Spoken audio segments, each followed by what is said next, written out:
Hi, welcome to Let's Talk Bonds, the weekly podcast from INR Bonds. I'm Arjun Patsati, and we are into a new financial year, which is financial year 24-25, which runs from April 24 to March 25.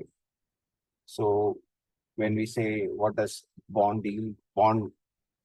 does FY25 bring for bond market investors?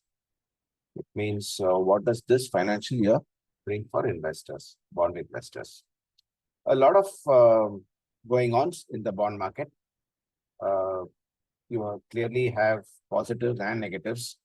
This year has started out a little volatile, pretty volatile actually, if you look at the global bond markets. With the incoming US data on inflation and even the latest jobs report suggests that the economy is on a very strong track.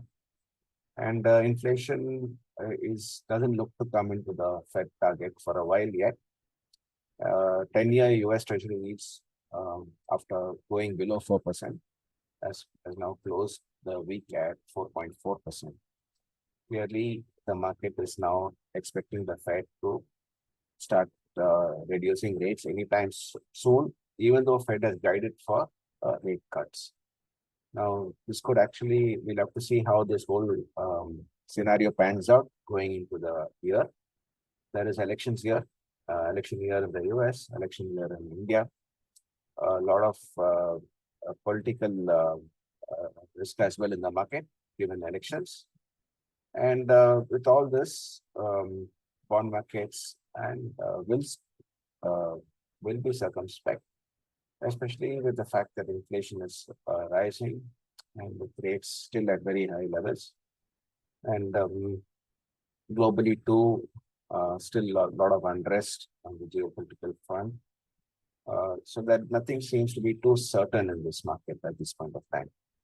So given all this, government bond yields in India, GSEC yields of the 10-year after touching close to 7% in March has now climbed back to 7.1%. The new GSEC 10-year actually came in at 7.8% levels. And it's trading slightly higher, showing that the market is wanting to wait and watch before taking any positive bets on interest rates as well. The feeding into going into this financial year, April, was a lot of positives. One is that given that rates are at higher levels, central banks have indicated that if inflation does trend down to their target levels, then there could be an easing of rates, which in turn would mean that longer term bond yields can come down. But and also in India too, there was a lot of positives in the sense that the government was showing a lower fiscal gap for this year, and also that showing finances are pretty strong. And second, that RBI is keeping a close watch on inflation and are confident that inflation will be closer to the target levels. We are not there. We are still in the latest policy, which was completed, which was for the first for this year, which was done, which was given in April 5th, was that the sucking out of accommodation will continue, and RBI will maintain a continuous vigil on inflation. All this put together is showing that the markets will not be in a hurry to take down bond yields, the GSEC yields, and would be prefer to wait and watch, trade in a range, see how the new borrowing program goes, which is pretty lenient in some sense. Only 56% of the total borrowing the government is borrowing this first half. With all that, and with India slowly entering into global bond indices, the demand supply gap is evenly matched, with actually maybe positively inclined towards demand rather than supply at this point of time.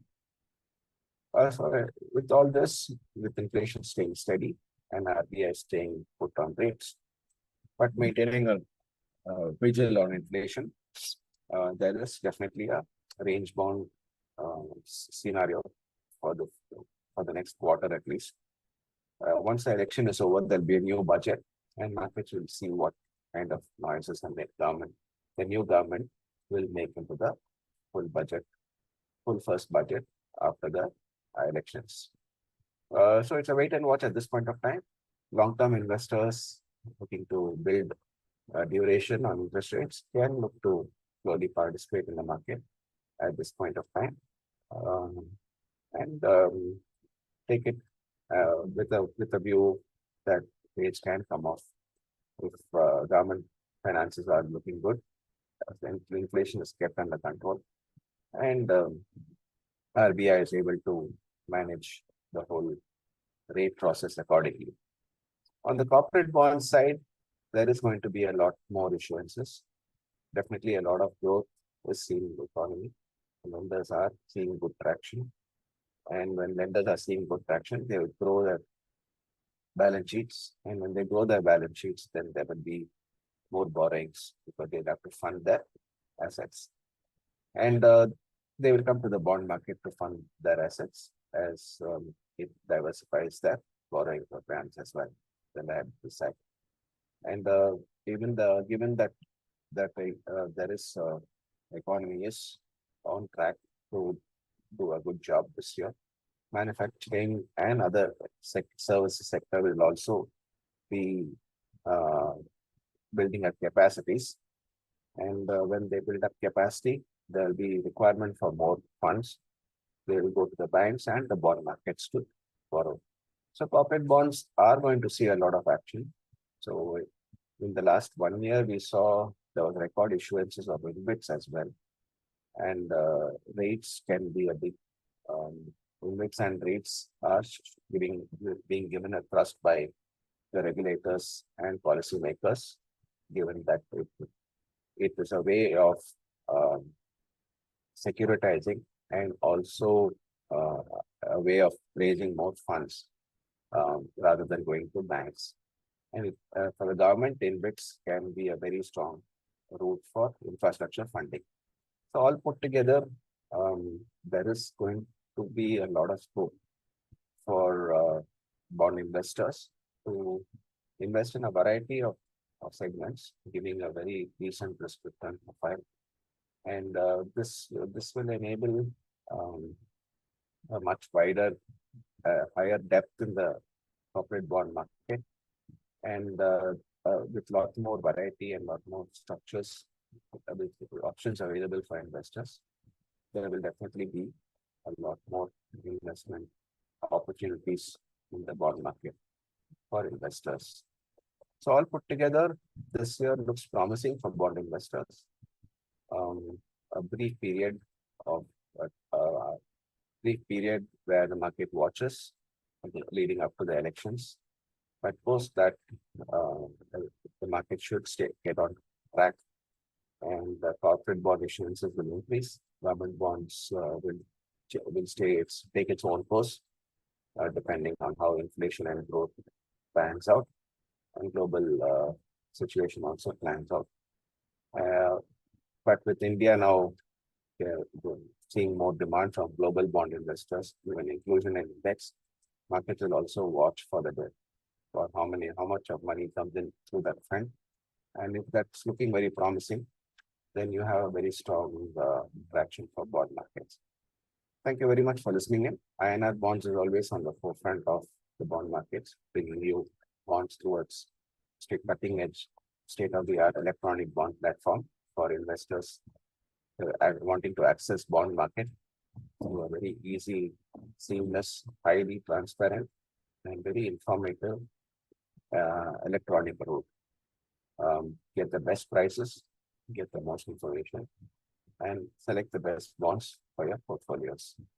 Financial advisors looking to invest for their clients in bonds, INR Bonds Partner Portal is a place for you, where you can check all the bonds that are available, create portfolios for your clients. You require give the best bonds that suit your client's risk return profile, and get all the full support from INR Bonds electronic bond platform.